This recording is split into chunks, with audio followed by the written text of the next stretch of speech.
টাইপের কিছু পায়রাকে বসানো হয়েছে। দাদারা কিন্তু ডিজাইনের কাজগুলো করছে। এই প্রতিমায় কিন্তু মূল যে মায়ের পুজো, সেই পুজোটা করা হবে। কাল্পনিক এখানে রাজস্থানী মহলকে তুলে ধরা হয়েছে। So hello friends, welcome to my new video. তো তোমাদেরকে কলকাতার কাছে জেলার দুর্গাপুজো দেখানোর জন্য আজকে আমি চলে এসেছি উত্তর চব্বিশ পরগনা জেলার সোদপুরে। তো এখন আমি আছি সোদপুরের পানশিলা ঠাকুরবাড়ির সামনে। তো এবছরে আমি আমার দুর্গাপুজো প্রস্তুতির ভিডিও শুরু করেছিলাম এই পানশিলা ঠাকুরবাড়ির পুজোর প্রস্তুতি দিয়ে। তো সামনে দেখতে পাচ্ছ এই হচ্ছে কিন্তু পানশিলা ঠাকুরবাড়ি। আর এই যে সামনে দেখো পানশিলা ঠাকুরবাড়ির দুর্গাপুজোর প্যান্ডেল কিন্তু অলরেডি কাজ অনেকটাই এগিয়ে গেছে। তো সবার প্রথমে তোমাদেরকে বলে রাখি, তোমরা এই সোদপুরের পানশিলা ঠাকুরবাড়ি পর্যন্ত কিভাবে আসবে। তো এখানে আসার জন্য তোমাদেরকে শিয়ালদা থেকে নৈহাটি লাইনের বা কল্যাণী লাইনের যে কোনো লোকাল ট্রেন ধরে নিতে হবে। আর নামতে হবে কিন্তু সোদপুর স্টেশনে। আর সোদপুর স্টেশনে নামার পর তোমরা যদি 4 নম্বর প্ল্যাটফর্ম দিক দিয়ে বাইরের দিকে বেরো, তাহলেই কিন্তু তোমরা পানশিলা ঠাকুরবাড়ি আসার অটো পেয়ে যাবে। তো সেই অটো ধরে তোমরা কিন্তু চলে আসতে পারবে এই দুর্গাপুজো প্যান্ডেলের সামনে। তো এখন দেখো সামনে এইদিকে কিন্তু প্যান্ডেল তৈরি হচ্ছে। আর এই যে ভেতরে, এই ঠাকুরবাড়ির ভেতরেও কিন্তু বেশ অনেকগুলো ইন্টেরিয়ারের কাজ চলছে।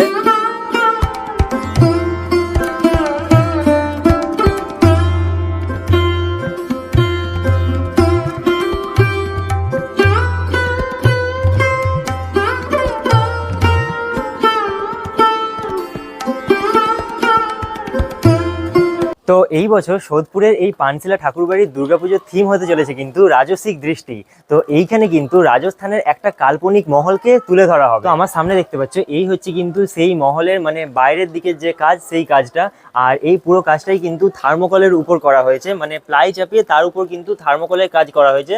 তার উপরে কিন্তু বিভিন্ন ধরনের কালার চাপানো হয়েছে। তো আমার সামনে দেখতে পাচ্ছ এই কাজটা কিন্তু সবার প্রথমে প্লাই দিয়ে করা হয়েছে। প্লাইয়ের উপর কিন্তু থার্মোকলের এরকম ডিজাইন চাপানো হয়েছে। তারপরে কিন্তু এগুলোকে এরকম ভাবে কালার করা হয়েছে।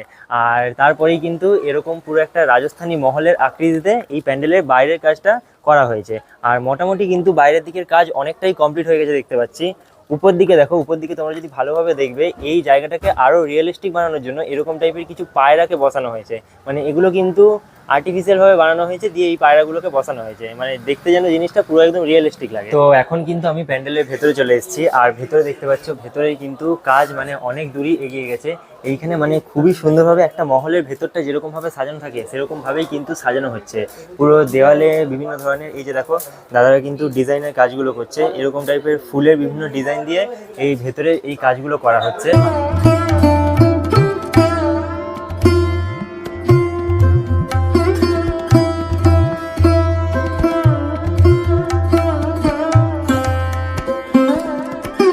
তো এই ভেতরের পুরো কাজটা তোমরা একবার জাস্ট দেখো। একটা মহলের অন্দরমহলে যেরকম টাইপের ডিজাইন করা হয় সেরকম টাইপেরই কিন্তু এই জায়গাটা পুরো সাজানো হয়েছে। মানে এই জায়গায় মেনলি কিন্তু প্লাই আর থার্মোকলের ইউজ করা হয়েছে। আর তার সাথে সাথে এখানে দেখো হালকা হালকা কিন্তু কাঁচের ডিজাইন দেওয়া হয়েছে। এই যে এই ছোট ছোট কাঁচ দিয়ে এরকম টাইপের কিন্তু বিভিন্ন ধরনের ডিজাইন দিয়ে। আর এক একটা মানে মহলের ভেতরে যেরকম দেখো তোমরা চারিদিকে কিন্তু রাজা রানীর ফটো রাখা থাকে বা বিভিন্ন ওয়াল পেন্ট থাকে। তো সেই রকম টাইপের কিন্তু ওয়াল পেন্টিংগুলো এখানে করা হয়েছে। আর পুরো একদম মানে রিয়েলিস্টিক লাগছে সত্যি বলতে। আর একটা জিনিস ভালোভাবে লক্ষ্য করো, প্যান্ডেলের উপরে কিন্তু এখানে হালকা টাইপের কিছু লাইটিং দেওয়া হয়েছে। মানে এখানে কিন্তু হেভি লাইটের কাজ হয়নি। মানে মহলের ভেতরে এই যে ঢোকার যে রাস্তাটা, এটা কিন্তু সেই ঢোকার রাস্তা। তো সেই ঢোকার রাস্তার উপর কিন্তু এখানে হালকা লাইটিং এর কাজ হচ্ছে। আর ভেতরে দেখো এই হচ্ছে কিন্তু মূল মণ্ডপের জায়গা। মানে ভেতরটায় এসে কিন্তু মানে খুবই দারুণ দেখতে লাগছে। বাইরে থেকে যখন দর্শকরা এই দিক দিয়ে ভেতরে প্রবেশ করবে, তারপরে কিন্তু এই ভেতরের দৃশ্যটা দেখে সত্যি অবাক হয়ে যাবে একদম।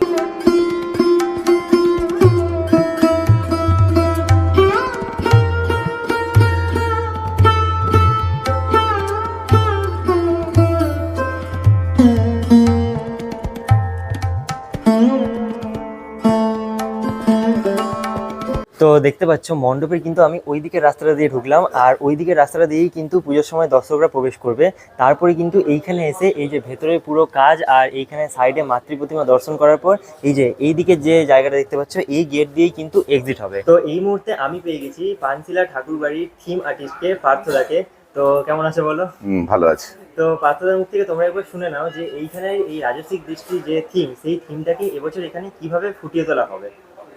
প্রথমে নমস্কার, আমার নাম পার্থ মাইতি।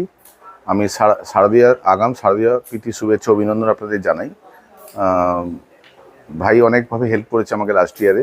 এবছর এসছে আমার কাজটা আপনার সামনে তুলে ধরার জন্য। যে মণ্ডপটা আপনারা দেখছেন সেটা পানশিলা ঠাকুরবাড়ি সোদপুরের 75তম বর্ষের পুজো। আবেগী 75-এর পুজো। আর এনারা 74 বছর ধরে সাবেকি পুজো করেছেন। প্রথম থিমের পুজো আমার দায়িত্বে পড়েছে আর কি। তো প্রথম থিমের পুজো করতে গিয়ে আমার মনে হয়েছে, পানসা ঠাকুরবাড়ির নামটা শুনেই মনে হয়েছে যে সাবেকি ঘরানার থিমের ছোঁয়া একটা কাজ করব। আমি রাজস্বিক দৃষ্টি নাম দিয়েছি। রাজস্বিক দৃষ্টি দিয়ে যে মহল আমি বা আপনারা দেখবেন সেটা আমি করছি এবছর। রাজস্বিক ঘরানার একটা মহল হচ্ছে, বাইরেরটা একটা মহল, রাস্তা আর মাঠ জুড়ে একটা কাজ হচ্ছে।